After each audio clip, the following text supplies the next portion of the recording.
Without further ado, I'd like to introduce one of the ladies of the hour, Ms. Susan Rovner.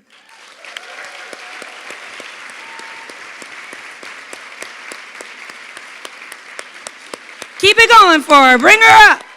Bring her on up here.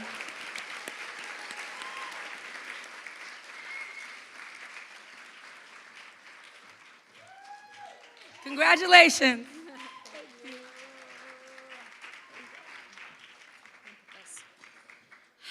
Thank you so much. Okay, she is the most amazing woman in the world. She is so busy, and yet she made time for this. So thank you, Ava, so much. She's an extraordinary woman to work with. I feel so incredibly lucky to produce Queen Sugar. Thank you for choosing us. I also want to give a special thanks to my dear friend, Nancy Connon, who introduced me to this wonderful organization. Thank you, Nancy. So, Ginger Rogers did everything Fred Astaire did, but backwards and in heels. That is a famous saying I think of often as I reflect on the journey of my career. I'm not gonna lie, it hasn't always been easy. There are more times than I care to admit that I face sexism, where I was offered significantly less money than my male counterparts, where I was told literally, sorry, I'm gonna put this down there, where I was told literally I should be happy with the amount of money because, and I quote, it was pretty good for a girl. It's true. Where a promotion was given to a less qualified male, where I was told we don't promote people who wear skirts, where I was told we won't promote you because you're a mother and you prioritize your family. There were days when I wanted to stop fighting, where I was so tired and I honestly didn't think I could face another battle. Days when I wanted to stay in bed, pull up my covers, and sleep my problems away. But I would get out of bed. I'd get dressed and I would say, today is another day, because I love my job. I love television. I love creative talent. This was my dream, and no one battle was gonna make me lose my war. And then Hillary won the primary. She was officially running to become the next president of the United States, and everyone was certain she was gonna win. My outlook completely changed. I thought all the fights and battles were worth it. Finally, the ultimate glass ceiling was gonna break, and everything I ever dreamed for myself and other women was finally going to be possible. The United States would have its first female president. The world would see me not on my gender, but on my abilities. Finally, it was all gonna be worth it. Well, I think you all know I didn't get my happy ending. Far from it. The schoolyard bully won. The sexist, homophobic, racist man won. It was really hard to get out of bed. I wondered why I'd fought so hard. I wondered if it was worth anything. I wondered if we ever could break the glass ceiling or if hitting it was simply inevitable. Until I saw my 15-year-old daughter's Instagram posts the next morning that perfectly and beautifully reflected on what had happened, with a vow that her generation was gonna fight back.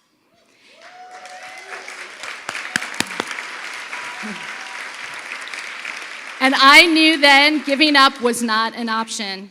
I knew that there was a new generation of leaders and activists that needed mentors, and that maybe that was to be the next chapter of my life, mentoring the next generation to continue the fight.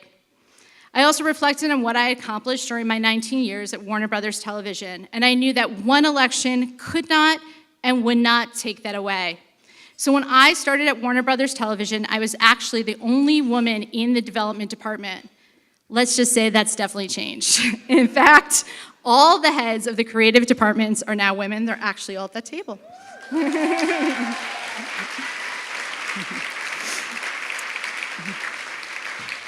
We weren't producing many diverse shows, and now we produce many, including the incredible Queen Sugar, Claws, Scalped, Black Lightning, to name a few. On Queen Sugar, thanks to the incredible Ava DuVernay, our entire production team is inclusive. We have hired only women directors, many directing their first episode of television, and I want you all to know every episode came on time, was on budget, and was beautifully shot.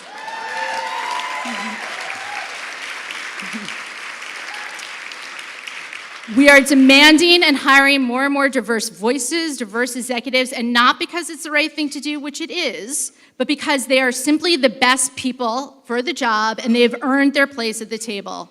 And no bully and no election could change that.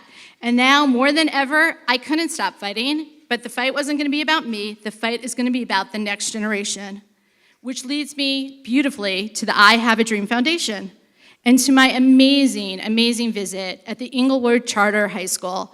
There I met Carla, Wilma, Janelle, Kalia, Chesney, and Eric, and I was blown away by the optimism, the passion, the intelligence, and determination of these program leaders. And when I say leaders, I mean true, true leaders.